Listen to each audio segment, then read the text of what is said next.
मतलब अगर आप बीएससी कर रहे हैं समाज में इज्जत है, अगर आप इंजीनियरिंग कर रहे हैं तो थोड़ी और इज्जत है, अगर आप मेडिकल कर रहे हैं तो आपकी बड़ी इज्जत है, लेकिन अगर आप बीए कर रहे हैं, अरे निकाल उसको बाहर। इज्जत ही नहीं है यार, इज्जत ही नहीं इस कंट्री में। यहाँ टीचर मतलब कुछ है ही नहीं। अरे ये तो यूपीएससी के बैकअप ऑप्शन वालों का भी लास्ट ऑप्शन होता है। जिन लोगों ने इस कंट्री को आजाद कराने में अपनी जानें दी हैं, अगर वो ऊपर से देखते होंगे, जिस राह पे तुम चल रहे हो बेटा, एक दिन पूरी तरह फंसोगे। अब आपने ह्यूमैनिटीज को छोड़ दिया। कहां पे? क्लास 10th में। क्लास 10th के बाद आपने ह्यूमैनिटीज को छोड़ दिया।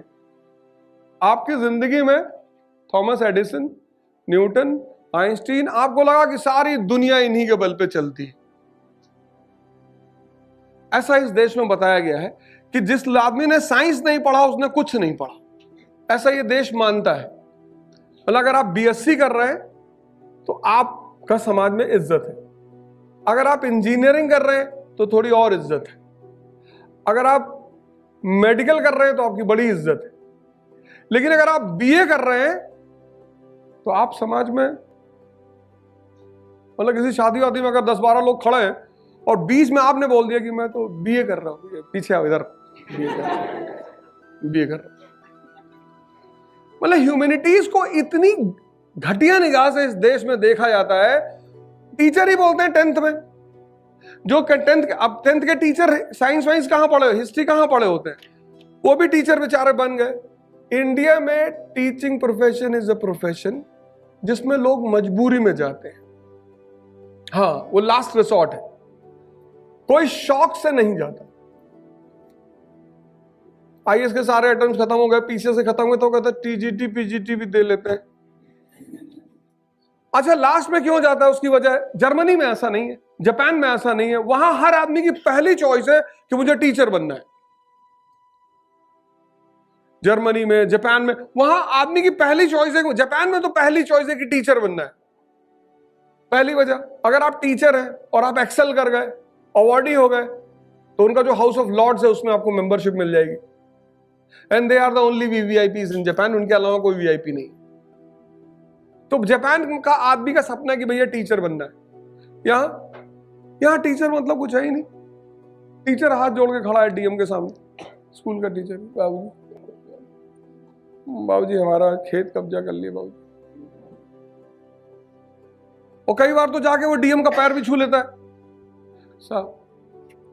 तो जिसका सोसाइटी में हर वर्ग पैर छूने लगेगा,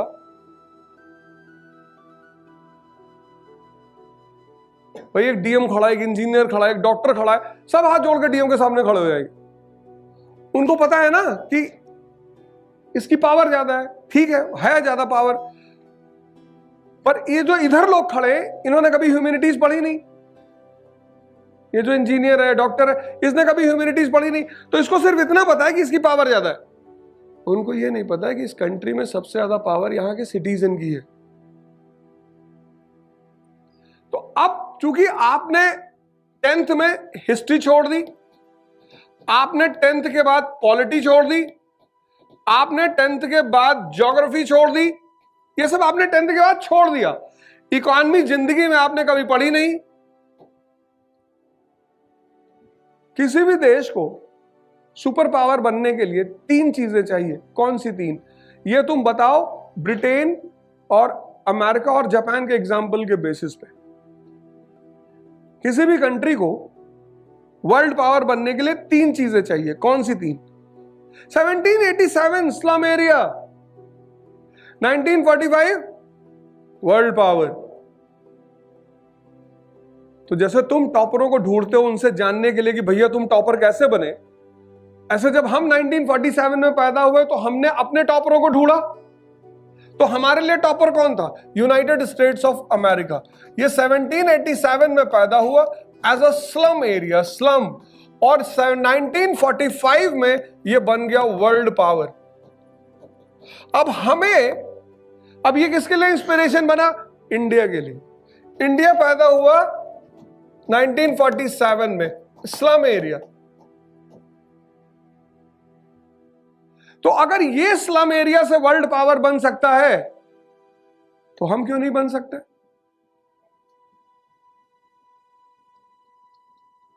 तो जैसे तुम्हारे लिए आइडियल कौन है? कनिष्क कटारिया है, टीना दावी है। ऐसे इंडिया एज ए नेशन के लिए आइडियल कौन है?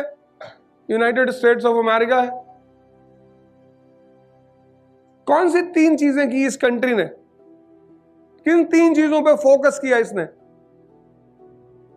ट्राई करो, टेंशन क्यों ले रही हो? देखो, ये मैं तुम्हें बता रहा हूं, अगर तुम ह्यूमैनिटीज कायदे से पढ़ा होते तुम्हें ये बात पता होती। अरे भैया, तुम ऐसे देखो, तुम कॉमन सेंस लगाओ। दुनिया में जो प्रोडक्ट्स हैं बाजार में, मेड इन यूएसए, एप्पल। अब किसी कंट्री को आज की डेट में पावर बनने के लिए क्या चाहिए? उसकी कमोडिटी वर्ल्ड लेवल की होनी चाहिए, एप्पल। यानी इंडस्ट्रियल सेक्टर बहुत मजबूत है। एप्पल को टक्कर कौन दे रहा है? One plus, China. एप्पल के वन प्लस के पीछे कौन खड़ा है? लावा, इंडिया। यानी किसी कंट्री के आज की डेट में पावर बनने में सबसे अहम भूमिका किसकी है? इंडस्ट्री की।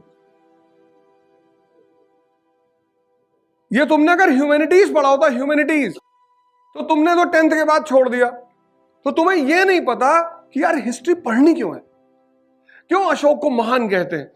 ऐसा क्या काम कर डाला अशोक ने कि उसको हम महान कहते हैं? गोल्ड मेडलिस्ट है कि नोबेल प्राइज विनर है। हम चाणक्य को महान क्यों नहीं कहते? कहते हैं चाणक्य को बड़ा दिमाग था, उन्होंने किताब लिखी अर्थशास्त्र।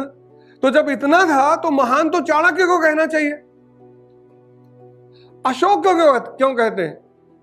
क्योंकि पहली बार जब यह कंट्री नेशन नहीं थी, आज नेशन है, तब लोगों को समझ में नहीं आता कि साथ में रहना है।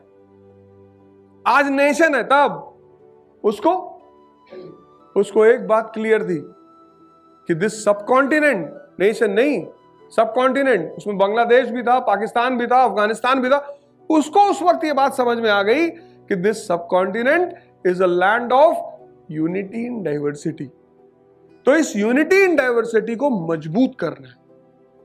तो he comes out with the policy of dhamma. इसलिए हम उसे महान कहते हैं।